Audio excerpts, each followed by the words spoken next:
Magandang araw po sa inyo mga tagapanood or magandang gabi.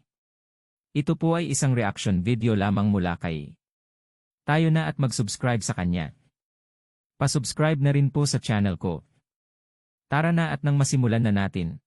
Ipinagdiwang ni North Korea's leader Kim Jong-un ang aniyay bagong era ng space power ng bansa matapos na ilunsad ang isang military spy satellite.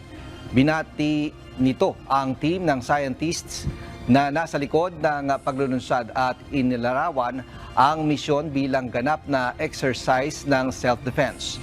Ginawa nito ang pahayag sa isang reception ng space scientists at technicians kasama ang asawang si Ri Sol-ju at anak na si Kim Jun-a ayon sa state-run Korean Central News Agency o KCNA. Araw ng Martes, November 21, nang pakawala ng North Korea ang isang rocket kung saan pinaniniwala ang lula ng spy satellite.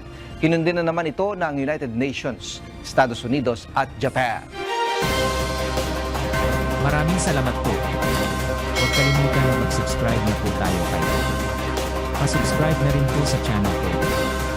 Bye-bye po.